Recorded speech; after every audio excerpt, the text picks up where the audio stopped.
Bismillahirrahmanirrahim. Assalamualaikum warahmatullahi wabarakatuh. Waalaikumsalam warahmatullahi wabarakatuh. Alhamdulillah, syahrul Ramadan allazi unzila fihi al-Qur'an hudal linnas wa bayyinatin minal huda wal furqan. Asyhadu an la ilaha illallah wa asyhadu anna Muhammadan abduhu wa rasuluh. Allahumma salli ala sayyidina Muhammad wa ala ali sayyidina Muhammad kama sallaita ala sayyidina Ibrahim wa ala ali sayyidina Ibrahim fil alamina innaka Hamidum Majid. Alhamdulillah, para pemirsa Kompas TV dimanapun Anda berada, dan ibu-ibu majelis taklim, bunda-bundaku yang hari ini kelihatannya begitu semangat dan penampilannya begitu keren. Semoga Allah Subhanahu wa Ta'ala senantiasa memberikan kita keberkahan di siang hari ini.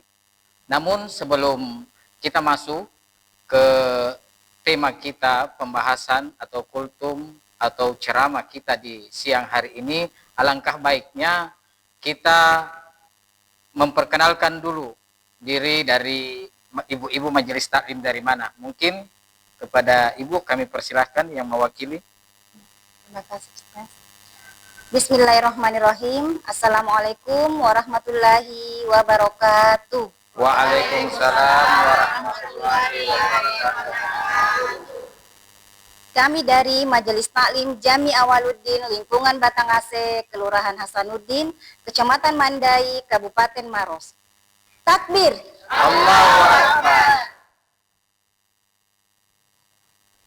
Allahumma sholli ala sayyidina Muhammadin tibbil qulubi wa dawaiha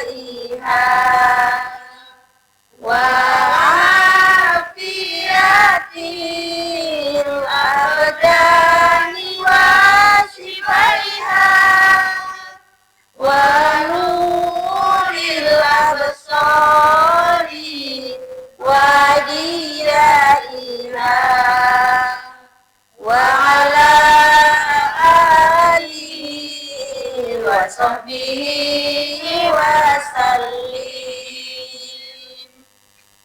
Wassalamualaikum warahmatullahi wabarakatuh. Waalaikumsalam warahmatullahi wabarakatuh. Alhamdulillah, itulah tadi baru saja kita mendengarkan lantunan sholawat tibbil qulub dari ibu-ibu majelis taklim Masjid Jami Awaluddin Maros Batangase. Baik para pemirsa Kompas TV dimanapun Anda berada, dan seluruh jamaah ibu-ibu majelis taklim yang insya Allah dimuliakan oleh Allah Subhanahu wa Ta'ala. Alhamdulillah, oleh Allah Subhanahu wa Ta'ala diberikan kita kesempatan untuk hadir di siang hari ini dalam rangka mengikuti kajian bincang dai yang diprogramkan oleh Kompas TV. Semoga program ini bisa berjalan terus, membawa keberkahan dan kemaslahatan untuk umat. Amin, amin, ya rabbal alamin. Alhamdulillah, di siang hari ini pada kajian kita kali ini insya Allah kita akan membawakan tema yang berkaitan dengan kemuliaan Al-Quran. Sebelumnya kita bersalawat dulu kepada Rasul Sallallahu Alaihi Wasallam. Allahumma sholli wa sallim alaihi. Semoga kelak kita akan mendapatkan syafaat dari Rasul Sallallahu Alaihi Wasallam kelak di yaumil akhir. Amin. Para pemirsa yang insya Allah dimuliakan oleh Allah Subhanahu wa Ta'ala, tentu ketika kita berbicara tentang kemuliaan Al-Quran, maka sesungguhnya kedudukan Al-Quran itu sangat mulia di hadapan Allah Subhanahu wa Ta'ala, karena Al-Quran itu sendiri murni produk dari Allah Subhanahu wa Ta'ala. Jadi jangan sampai kita menganggap bahwa Quran itu bukan produk dari Allah. Jangan sampai kita menganggap bahwa Al-Quran itu rekayasa atau buatan Muhammad. Tapi sesungguhnya dengan adanya Al-Quran yang Allah Subhanahu wa taala turunkan kepada Rasulullah Muhammad sallallahu alaihi wasallam melalui perantara malaikat Jibril, ini membuktikan bahwa Al-Quran itu murni produk dari Allah, baik isi maupun narasi yang terkandung di dalam Al-Quran itu sendiri betul-betul murni dari Allah Subhanahu wa taala. Maka untuk itu kita sama-sama belajar untuk mempelajari Al-Quran, karena kejadian-kejadian di dalam Al-Quran itu banyak sekali yang menceritakan tentang sejarah-sejarah. Namun bukan berarti ketika Al-Quran itu banyak menceritakan sejarah-sejarah, bukan berarti kita menganggap bahwa Al-Quran itu adalah kitab sejarah. Tapi melainkan Al-Quran itu sendiri betul-betul yang akan kelak menjadi pembimbing, pedoman di dalam kehidupan kita. Banyak agama di muka bumi ini yang mengandalkan kitabnya masing-masing.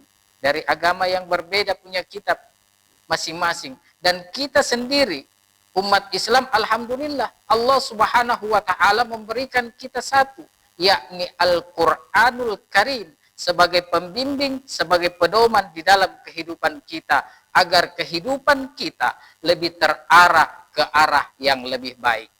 Maka dengan ini saya katakan bahwa dulu ketika kita berbicara tentang sejarah, bukan hanya kali ini, banyak orang yang menganggap bahwa Quran itu adalah rekayasa Muhammad, Quran itu adalah buatan Muhammad.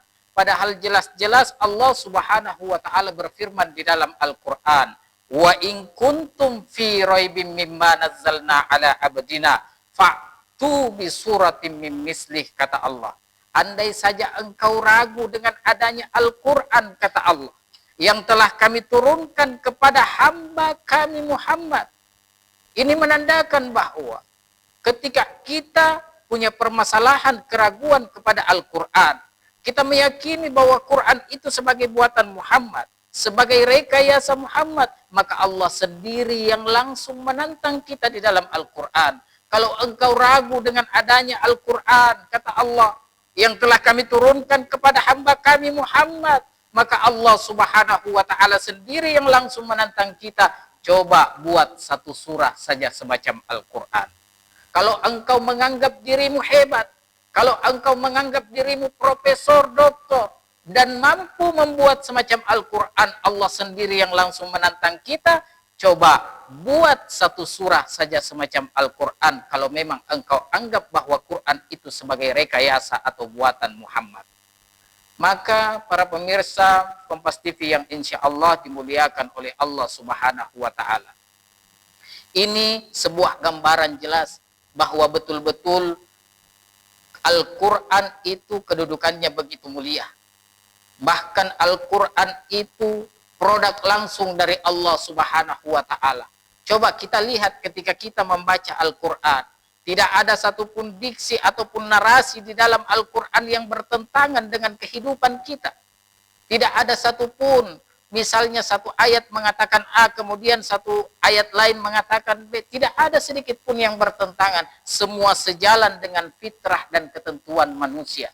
Maka disinilah bentuk keagungan Al-Quran. Disinilah bentuk bahwa sesungguhnya Al-Quran itu punya nilai kualitas yang tinggi di hadapan Allah Subhanahu wa ta'ala. Setiap kita pasti ada yang menciptakan, dan setiap produk yang diciptakan pasti ada buku petunjuk, ada pembimbing, ada buku petunjuk yang bisa kita jadikan patokan. Maka ketika Allah Subhanahu wa ta'ala menciptakan kita, tentunya kita diberikan buku pedoman, kitab pedoman, kitab yang jadikan kita sebagai petunjuk dan pembimbing di dalam kehidupan kita. Tidak lain adalah Al-Quranul Karim dan Sunnah sebagai penjelasan atau sebagai penjelasan yang berada di dalam Al-Quran